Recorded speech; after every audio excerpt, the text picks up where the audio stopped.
Hey everyone, welcome to the channel. Now, you know, I usually am posting about Dungeons and Dragons, tabletop RPGs, how to play kind of stuff.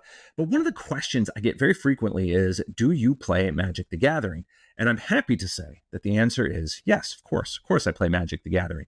I really just got into playing Commander in the last year. My good friend over at Muscles and Magic the Gathering, Bobby Maximus, twisted my arm, convinced me to give Magic a try. I went out, I bought a starter deck. It was just a standard deck. It was one of the Bloomburrows.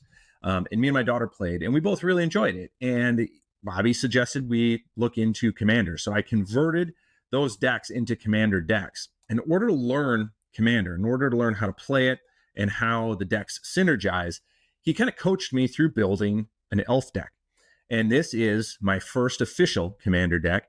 And it's one of my most powerful decks. And so what I'd like to do is break down a little bit about this deck, about some of the cards that I've chosen for it, and a little bit about the process of building a Commander deck. So we're going to dive right in. The first thing you have to do is select your commander. And in this case, my commander is Lathril, Blade of the Elves. So let's look at Lathril's abilities. Lathril has Menace. This creature cannot be blocked except by 2 or more creatures. And then whenever Lathril deals combat damage to a player, we're going to create that many 1/1 green elf warrior creature tokens. And that is the big ability. What we're trying to do with this deck is create tons and tons of elf tokens. And you'll see why as we dive more into this deck. Lathril has an additional ability of tapping 10 untapped elves that I control. Each opponent will lose 10 lives and I can gain 10 life. So in a pinch, if I have enough elves on the board, I can tap Lathril and I can do an entire table wipe, which is a pretty powerful thing to have. So that is my commander. Let's talk a little bit now about some of the cards that I use to support my commander. And we're going to dive in with some of the, I guess, key support cards. So I'm going to set Lathril to the side and I'm going to run through some of these guys. So the first one I'll talk about is Elvish Promenade. Now, Elvish Promenade, it's a 4-drop, so it's a little bit higher on the mana price, but I put a 1/1 green elf warrior creature token into play for each elf I control. So if I've already got a ton of elves on the battlefield, I can essentially double that number for 4 mana. Additionally, I've got Imperious Perfect. Other elves I control get a +1/+1, which is nice. And then for 1 green, I can tap this card and create a 1/1 green elf warrior creature token. So each turn, I can generate another token. I've also got Elvish War Master. Whenever 1 or more other elves enter the battlefield under your control, I will create a 1/1 green elf warrior creature token. This ability triggers only once each turn. So already, I'm getting lots and lots of tokens out on the battlefield. I've got Galadrim Ambush. This one, I will create X 1/1 green elf warrior creature tokens, where X is the number of attacking creatures. And then this will also prevent all combat damage that would be dealt this turn by any non-elf creatures. So if I've got a ton of tokens and they're attacking, I can again essentially double that number of tokens, and they all become unblockable by anything other than elves. So again, very powerful card, lots and lots of token generation. I've also thrown in Tireless Provisioner. Now this one is landfall, so whenever a land I control enters, I'll create a food token or a treasure token. Food token is life gain, treasure token is mana gain. And that is why this card is in here really, because the extra mana is going to help me pull out some of the more powerful creatures in this deck. So those are the key support cards. Let's talk about some of the 1-drops that I have, beginning with Llanowar Elves. Now this is a 1 mana, so I can get it out quick. It's a 1/1 creature, but tap this card, and I'm adding mana to my mana pool. I've also got an Elvish Mystic as another 1-drop. Same idea. It's a 1/1, but if I tap this, I can add more mana to my mana pool. So early on in the game, I can get tons and tons of mana built up. I've also thrown in here a Deathrite Shaman, and this is a very sneaky, dangerous card. I can tap this, I can exile a target land card from a graveyard and add 1 mana of any color. I can also tap this with 1 black, exile a target instant or sorcery card from a graveyard, and then each opponent loses 2 life. Or I can use a green and exile target creature card from a graveyard, and I can gain 2 life. And again, if I'm generating tons and tons of 1/1 creatures, I'm probably going to have tons of them available in my graveyard. Now, after talking about our 1-drop elves, let's talk a little bit about some of the more expensive ones. So we'll start here with Mana Reflection. If I tap a permanent for mana, it produces twice as much. So already we're seeing the mana ramp. That is a 6-drop. This is for 4. I can add mana equal to my devotion to green. So every green that I have out on the battlefield gives me more mana. Priest of Tatiana, again, I can tap to add 1 green mana for each elf on the battlefield. And you can see how this is already building up.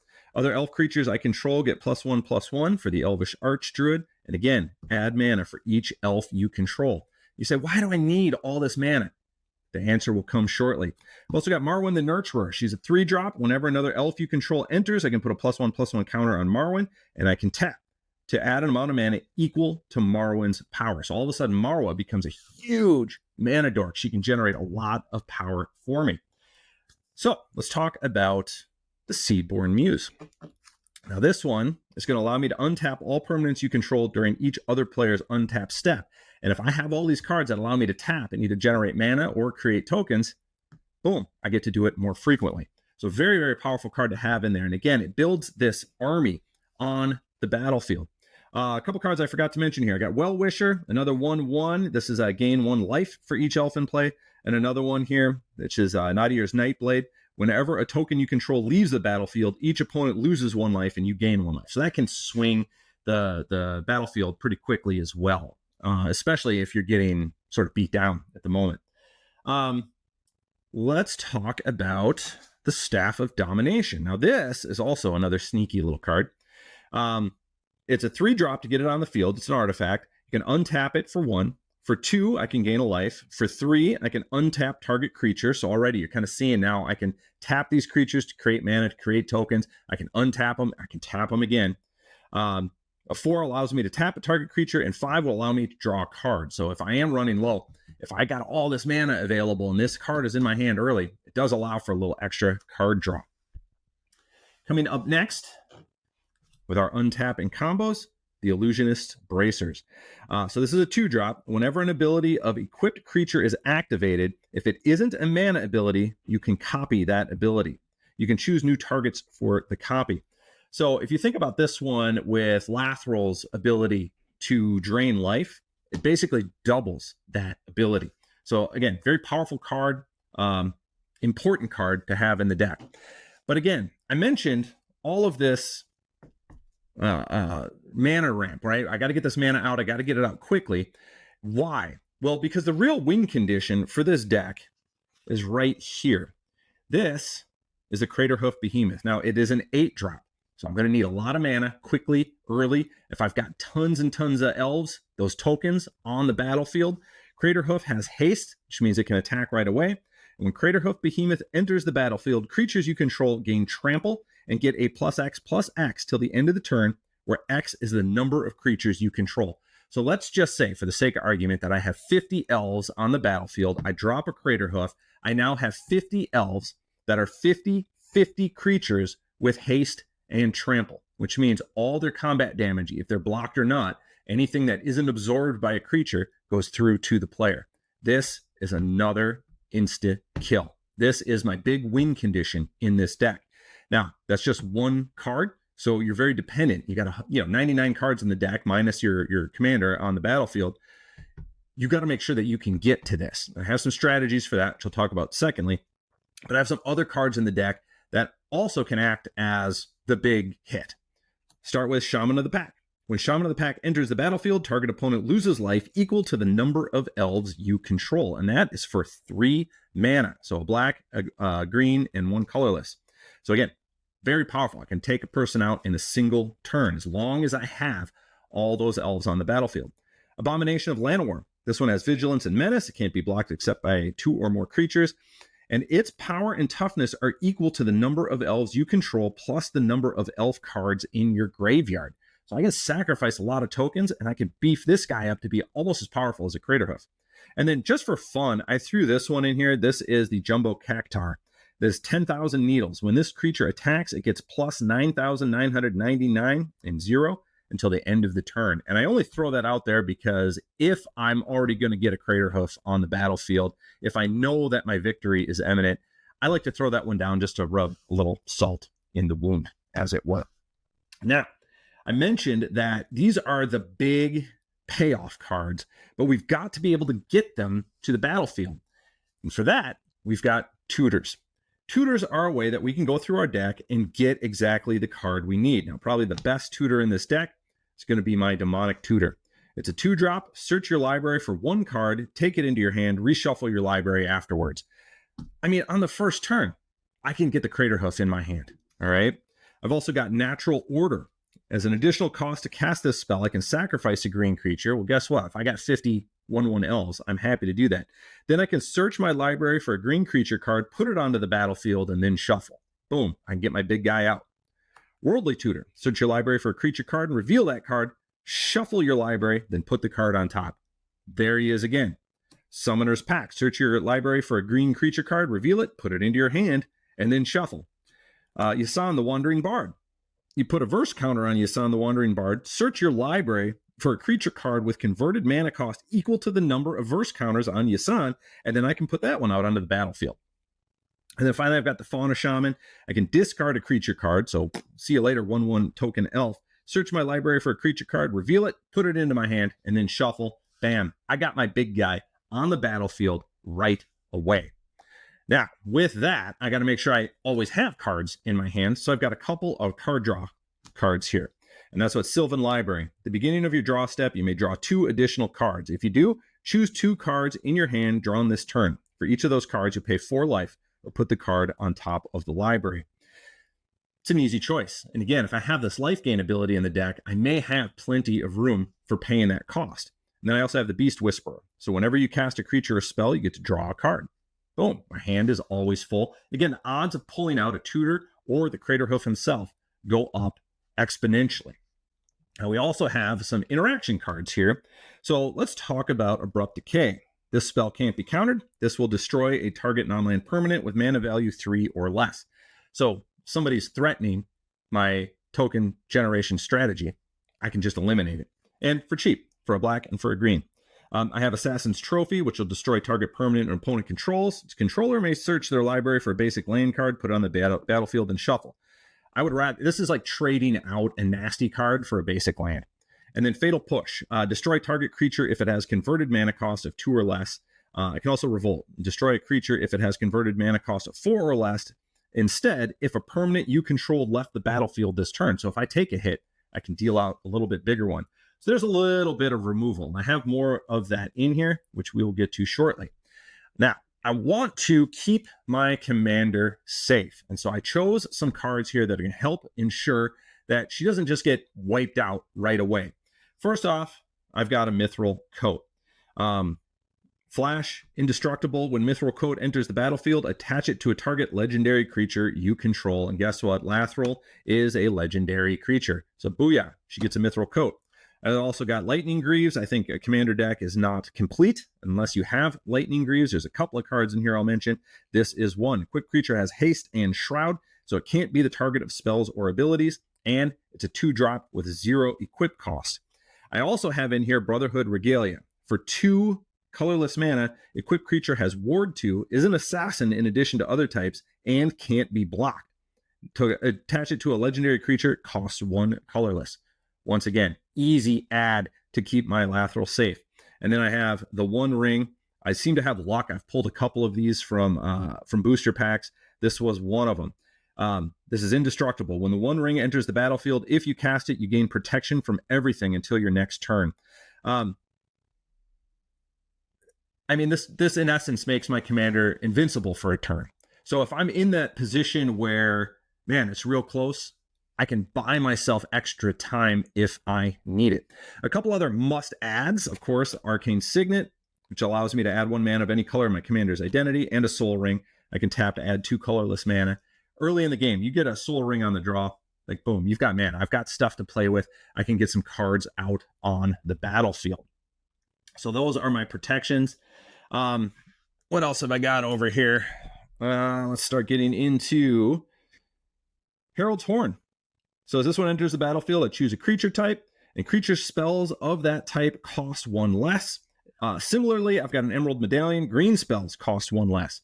So once again, if I'm casting all these elves and they're green, this is reducing the cost of casting that. So not only am I generating more mana, I'm also reducing the cost so that I can do more with the mana that I have. Let's look at some other cards that I have in here. These ones are about boosting the tokens that I already have. So Tyvar the Bellicose, this one, whenever a mana ability of this creature resolves, you put a number of +1/+1 counters on it equal to the amount of mana this creature produced.